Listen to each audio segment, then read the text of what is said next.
హరే కృష్ణ. స్వాగతం అందరికీ యాత్ర విశ్వ కృష్ణదాస్. ఈరోజు మనం బాలిలోని బైసాఖి టెంపుల్లో ఉన్నాం. ఈ టెంపుల్ చాలా పురాతనమైందంట. ఈ బాలిలో చాలా మందిరాలు ఉన్నాయి. అన్ని మందిరాల్లోకెల్లా పురాతనమైన మందిరం ఇది బైసాఖి టెంపుల్ అని చెప్తున్నారనమాట. బైసాఖి అంటే వాసుకి పేరుతో వచ్చిందనమాట. ఏ శివుడి యొక్క మెడలో ఉన్నటువంటి వాసుకి పేరుతో ఈ మందిరాన్ని, ఈ ప్రాంతాన్ని పిలుస్తున్నారనమాట. అది వాసుకిని వాళ్ళు పలకగా రాను రాను బైసాఖి అయిపోయింది. చాలా పెద్దగా ఉంది. ఈ మందిరము బ్రహ్మ, విష్ణు, మహేశ్వరులకి అంకితమైందనమాట. ఇక్కడ లోపల ఎవరైతే బ్రహ్మని పూజ చేస్తారో వాళ్ళు వచ్చి ఆ బ్రహ్మ మందిరంలో వెళ్ళి పూజ చేస్తూ ఉంటారు. శివుడిని పూజ చేస్తారో వాళ్ళు వస్తూ ఉంటారు. విష్ణుని పూజ చేస్తూ ఉంటారో వాళ్ళు వస్తూ ఉంటారనమాట. ఇది ముగ్గురుని ఆరాధించే భక్తులు ఇక్కడికి వస్తారు.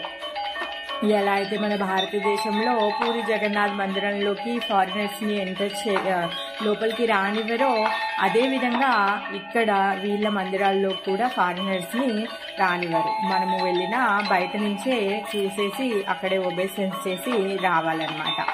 ఇక్కడ ఏంటంటే ఈ ప్రాంతం వాళ్ళు చాలా కళాత్మకమైన వాళ్ళు. ఎక్కడ చూసినా ఒక డిజైను, ఎక్కడ చూసినా ఏదో ఒక అందమైన చెక్కడము, చాలా అందంగా అన్నింటినీ అలంకరించారనమాట.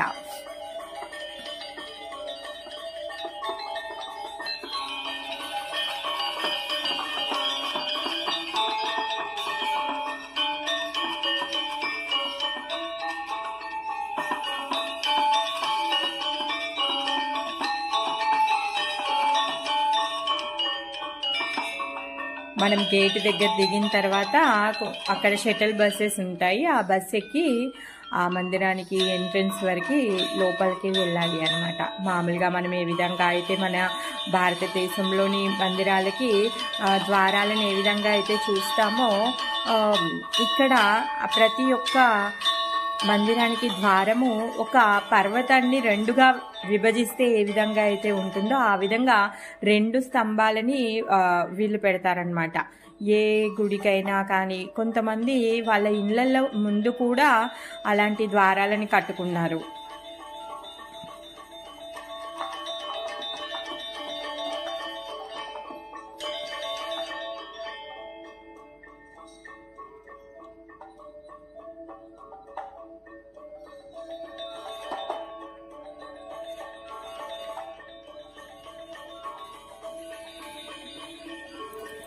చాలా విశాలమైన మందిరం. మొత్తం ఈ గుడిని చుట్టి రావడానికి ఎంత లేదన్నా 2 నుంచి 3 గంటల సమయం అయితే పడుతుంది. ఎటు చూసిన ప్రకృతి అందాలు, పెద్ద పెద్ద గోపురాలు, చాలా కళ్ళకు విందుగా ఉంది.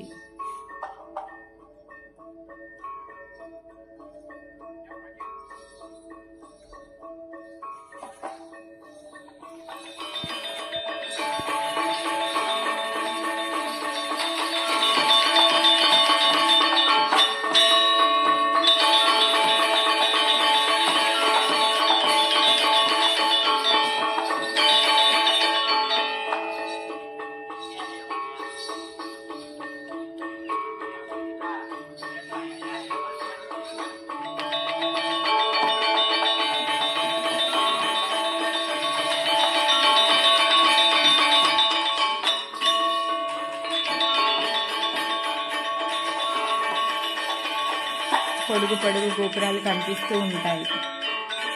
ప్రతి గోపురం ముందు అలాంటి ఒక ద్వారం ఉంటుందన్నమాట. పర్వతం 2 భాగాలుగా విభజించబడితే ఏ విధంగా అయితే ఉంటుందో అలాంటి ద్వారాన్ని మనము ప్రతి గోపురం ముందు చూడొచ్చు ఇక్కడ.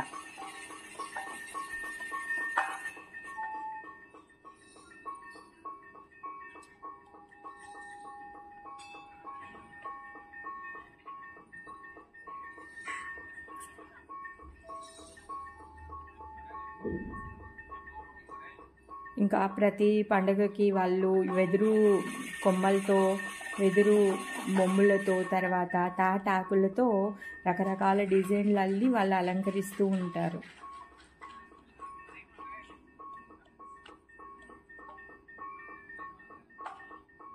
ఈ మందిరం వెనుకనే ఒక పర్వతం కూడా ఉంది.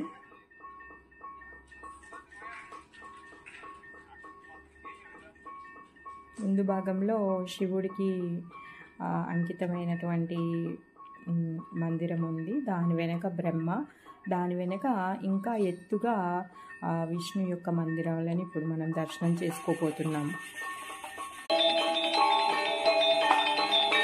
ఏవైతే మనం ఈ గోపురాలు చూస్తున్నామో ఈ గోపురాలకి ఒక నార, మామూలుగా చెట్టు నార ఉంటుందన్నమాట. ఆ చెట్టు నారని వాళ్ళు కట్టారు.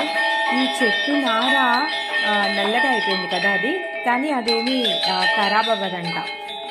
చెడిపోకుండా 40 సంవత్సరాల నుంచి 50 సంవత్సరాల వరకు అది అలానే ఉంటుందంట. వాళ్ళు 50 సంవత్సరాలకు ఒకసారి దాన్ని మారుస్తూ ఉంటారంట.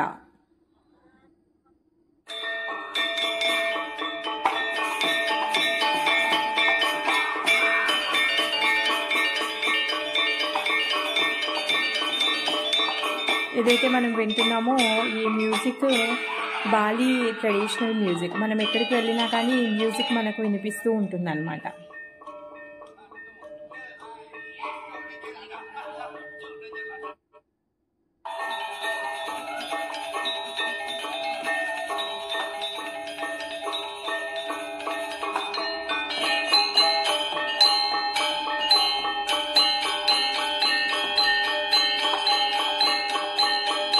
చాలా అందమైన గుళ్ళున్నాయి, గోపురాలున్నాయి, చాలా అందంగా అలంకరించారు. కానీ ఏ గుడిలో కూడా విగ్రహం ఉండదు. ఎందుకు అంటే పూర్వకాలంలో ఎప్పుడైతే ఈ ముస్లిమ్స్ ఈ ఇండోనేషియాని, ఈ బాలి అనేది హిందూ దేశం, బాలినెస్ హిందూస్ అనేసి అంటారనమాట. ముస్లిమ్స్ అటాక్ చేసి ప్రతి గుడిలోని విగ్రహాలని ధ్వంసం చేశారనమాట. వీళ్ళు చాలా ప్రయత్నించారు, కాపాడుకోవడానికి చాలా ప్రయత్నించారు, కానీ ఓడిపోయారు. వీళ్ళు ఎన్నిసార్లు మందిరంలో విగ్రహాలని పెట్టుకున్నా, స్థాపించుకున్నా వాళ్ళు మళ్ళీ మళ్ళీ వచ్చి ఆ విధంగా చేయడంతో వీళ్ళు అలసిపోయి ఇంకా విగ్రహాలనే పెట్టదలుచుకోలేదన్నమాట. విగ్రహాలనే పెట్టకుండా అక్కడ లోపల ఒక ఆసనం ఉంటుంది. ఆ ఆసనం పైన ఆ రూపాన్ని వాళ్ళు స్థాపించుకున్నారు. ఆ రూపాన్ని స్థాపించుకొని ఏదైతే ఆ శిలాఫలకం మీద రూపం ఉంటుందో ఆ రూపానికి వాళ్ళు ఆరాధించడం మొదలు పెట్టారనమాట. అప్పుడు ముస్లిమ్స్ చాలా వాళ్ళ యొక్క ప్రభావంతో ఈ హిందూ సాంప్రదాయాన్ని ధ్వంసం చేయాలి అని చెప్పేసి చాలా మందిపై అరాచకాన్ని చేయడం వల్ల రాను రాను వీళ్ళు ఏంటంటే విగ్రహాలని పెట్టుకోవడమే వదిలేశారనమాట. కాకపోతే వీళ్ళు రోజు పూజ చేస్తారు, అన్నీ ఏదైతే కట్టుబాట్లు ఉన్నాయో అవన్నీ పాటిస్తారు, ప్రతి ఒక్కటి చేస్తారు. కానీ గుడిలో మాత్రం మనకు విగ్రహము దర్శనం అయితే ఉండదు.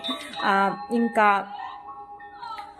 చాలా మందిని వాళ్ళు ముస్లింలోకి కన్వర్ట్ చేసేసారంట. అప్పుడు ఇక్కడికి వెళ్తే మనము 2 తెగల వారిని చూడొచ్చు అనమాట. బాలినెస్ హిందూస్ అని ఒక తెగ వాళ్ళు, తర్వాత కన్వర్ట్ అయిన ముస్లిమ్స్, ఈ 2 తెగల వాళ్ళు కనిపిస్తారు. కానీ ఈ ఇండోనేషియా బాలి మొత్తం హిందూ సాంప్రదాయమే, హిందూ ధార్మికులే ఇక్కడ ఉన్నారనమాట. ఇది చాలా పుణ్యభూమి, ఎందుకంటే ఇక్కడ చాలా గొప్ప గొప్ప ఋషులు వచ్చి తపస్సు చేశారు. మార్కండేయ ఋషి, తర్వాత చాలా గొప్ప ఋషులు వచ్చారు అనేసి చెప్తారనమాట. ఇంకా బాలి అనేది ఒక ద్వీపం, దీని చుట్టూ సముద్రమే ఉంది. సముద్రం అంటే మనకి ఏం గుర్తుకొస్తుంది? ఉప్పు గుర్తుకొస్తుంది.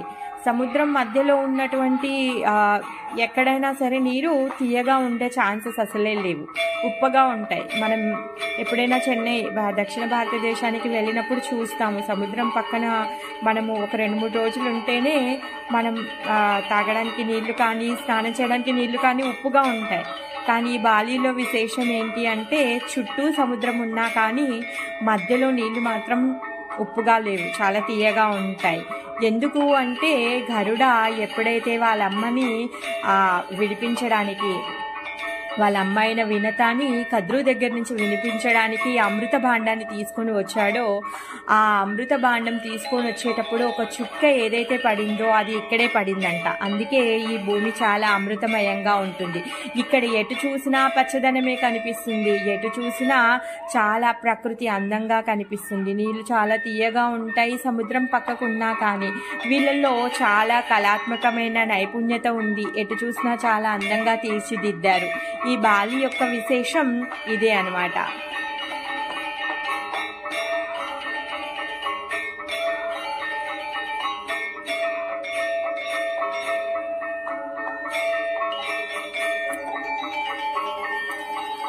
ఇది విష్ణువుకి సంబంధించిన గుడి. అందుకే మనం ఈ గోపురం పైన చక్రాన్ని దర్శనం చేసుకుంటున్నాం.